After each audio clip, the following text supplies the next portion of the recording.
ਦੋਸਤੋ ਤੇ ਮਿੱਤਰੋ, ਤੁਹਾਨੂੰ ਰਮਜ਼ਾਨ ਜੱਟ ਦਾ ਸਲਾਮ। ਅੱਜ ਰਮਜ਼ਾਨ ਜੱਟ ਹਾਜ਼ਰ ਹੈ ਇੱਕ ਨਵੀਂ ਗੱਲ ਨਾਲ। ਦੋਸਤੋ, ਇਹ ਐਸੀ ਗੱਲ ਏ ਕਿ ਮੇਰੇ ਸੁਣਨ ਵਾਲੇ ਵੇਖਣ ਵਾਲੇ ਸਾਰੇ ਦੋਸਤ ਇਸ ਗੱਲ ਤੋਂ ਮੁਤਫਕ ਹੋਣਗੇ ਔਰ ਮਹਿਸੂਸ ਕਰੋਗੇ ਕਿ ਇਹ ਵਾਕਈ ਇੱਕ ਬਹੁਤ ਬੜਾ ਅਲਮੀਆ ਹੈ। ਇਹ ਵਾਕਈ ਸਾਡੇ ਮਾਸ਼ਰੇ ਵਿੱਚ ਬਹੁਤ ਬੜੀ ਇੱਕ ਵਾਰਦਾਤ ਪਾਈ ਜਾ ਰਹੀ ਹੈ ਔਰ ਅਸੀਂ ਉਸ ਤੋਂ ਗਾਫਲ ਹਾਂ। ਦੋਸਤੋ, ਜਿਸ ਟਾਈਮ ਅਸੀਂ ਇੰਟਰਨੈਟ ਦੇ ਉੱਤੇ ਬੈਠ ਕੇ, ਸੋਸ਼ਲ ਮੀਡੀਆ ਦੇ ਉੱਤੇ ਬੈਠ ਕੇ ਸਕਰੋਲਿੰਗ ਕਰਦੇ ਹਾਂ, ਮੋਬਾਈਲ ਦੀ ਸਕਰੀਨ ਦੇ ਉੱਤੇ ਰੀਲਾਂ ਵੇਖਦੇ ਹੈਗੇ ਆ, ਤੇ ਬੇਸਿਕਲੀ ਸਾਨੂੰ ਦਿਖਾਉਣ ਵਾਲਾ ਜਿਹੜਾ ਹੈਗਾ ਨਾ, ਉਹ ਕੁਝ ਚੀਜ਼ਾਂ ਤੇ ਦਿਖਾ ਰਿਹਾ ਹੁੰਦਾ, ਸਾਨੂੰ ਇੰਟਰਟੇਨ ਤੇ ਕਰ ਰਿਹਾ ਹੁੰਦਾ, ਲੇਕਿਨ ਉਹ ਸਾਡੀ ਉਸ ਇੰਟਰਟੇਨਮੈਂਟ ਦੇ ਸਾਨੂੰ ਤਸ਼ਕੀਲ ਵੀ ਦੇ ਰਿਹਾ ਹੁੰਦਾ। ਉਹ ਸਾਡੇ ਗਿਰਦ ਇੱਕ ਘੇਰਾ ਲਾ ਰਿਹਾ ਹੁੰਦਾ ਕਿ ਅਸੀਂ ਕਿਸ ਤਰੀਕੇ ਦੇ ਨਾਲ ਮਹਿਜ਼ੂਜ਼ ਹੋ ਰਹੇ ਹਾਂ, ਸਾਨੂੰ ਕਿਹੜੀਆਂ ਚੀਜ਼ਾਂ ਚੰਗੀਆਂ ਲੱਗ ਰਹੀਆਂ ਨੇ।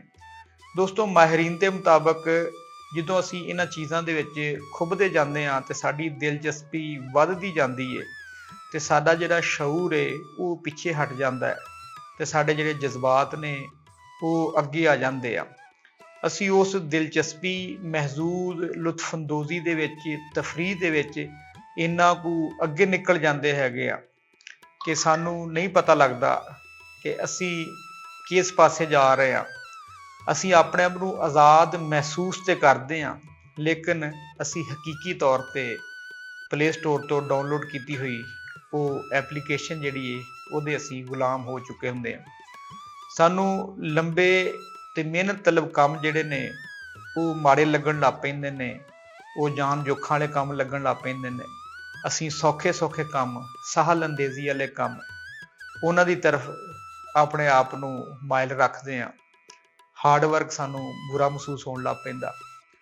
ਦੋਸਤੋ, ਇਹ ਖਾਸ ਤੌਰ ਵਾਸਤੇ ਸਾਡੀ ਨੌਜਵਾਨ ਨਸਲ ਵਾਸਤੇ ਜਿਹੜਾ ਹੈਗਾ ਵਾ ਇੱਕ ਖਤਰੇ ਦੀ ਘੰਟੀ ਏ ਕਿ ਸਾਡੇ ਬਜ਼ੁਰਗਾਂ ਨੂੰ, ਵਾਲਦੈਨ ਨੂੰ ਚਾਹੀਦਾ ਹੈ ਕਿ ਉਹ ਆਪਣੇ ਨੌਜਵਾਨ ਨਸਲ, ਖਾਸ ਤੌਰ ਤੇ ਬੱਚੇ ਬੱਚੀਆਂ ਦੇ ਮੋਬਾਈਲਾਂ ਨੂੰ ਅੱਛੀ ਤਰ੍ਹਾਂ ਸਕੈਨ ਕਰਨ, ਉਹਨਾਂ ਨੂੰ ਵੇਖਣ ਕਿ ਕਿਹੜੀਆਂ ਕਿਹੜੀਆਂ ਐਪਲੀਕੇਸ਼ਨਾਂ ਮੇਰਾ ਬੱਚਾ, ਮੇਰਾ ਪੁੱਤਰ, ਮੇਰੀ ਧੀ, ਮੇਰੀ ਭੈਣ ਇਸਤੇਮਾਲ ਕਰ ਰਹੀ ਹੈ, ਉਹਦੀ ਜ਼ਿੰਦਗੀ ਦੇ ਵਿੱਚ ਉਹਦਾ ਕੀ ਕਿਰਦਾਰ ਹੈ। ਦੋਸਤੋ, ਸਾਨੂੰ ਇੱਕ ਦੂਸਰੇ ਦਰਜੇ ਦਾ ਮਾਸ਼ਰਾ ਤਸ਼ਕੀਲ ਦੇ ਰਿਹਾ ਹੈ, ਉਹ ਸਾਨੂੰ ਪਿੱਛੇ ਹਟਾ ਰਿਹਾ ਸਾਡੀ ਲਫ਼ਜ਼ੇ ਪਰੰਪਰਾ ਤੋਂ, ਸਾਡੀ ਦੀਨੀ, ਰਵਾਇਤੀ, ਅਖਲਾਕੀ, ਮਾਸ਼ਰਤੀ ਅਕਦਾਰਾਂ ਤੋਂ।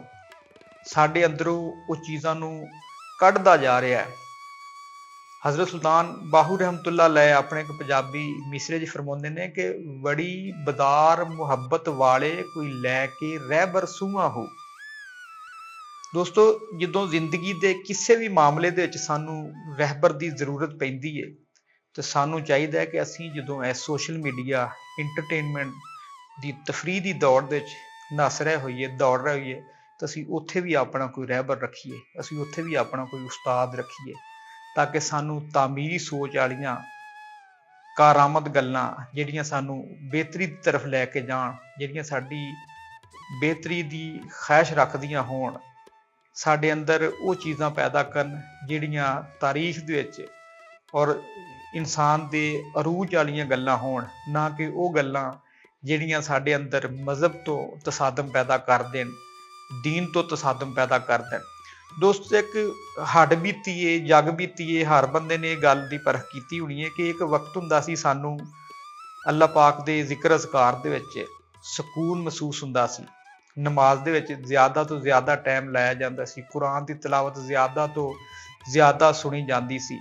ਤੇ ਇੱਕ ਕਿਸੇ ਉਰਦੂ ਸ਼ਾਇਰ ਦਾ ਸ਼ੇਰ ਹੈਗਾ, ਉਹ ਕਹਿੰਦੇ ਕਿ ਉਸ ਕੌਮ का जो अजान, जो टीवी पे भी अजान न सुने, ਉਸ ਕੌਮ का ईमान न पूछ। ਇਸ ਟਾਈਮ ਸਾਡੇ ਹਾਲਾਤ ਕੀ ਹੋ ਚੁੱਕੇ ਨੇ ਕਿ ਅਗਰ ਅੱਲਾਹ ਅਕਬਰ ਦੀ ਸਦਾ ਮੋਬਾਈਲ ਫੋਨ ਦੇ ਉੱਤੇ ਵੀ ਬੁਲੰਦ ਹੋ ਰਹੀ ਹੋਵੇ ਤੇ ਅਸੀਂ ਉਸ ਸਕਰੋਲ ਨੂੰ ਜਾਂ ਅਪ ਕਰ ਦਿੰਦੇ ਹਾਂ ਜਾਂ ਡਾਊਨ ਕਰ ਦਿੰਦੇ ਹਾਂ।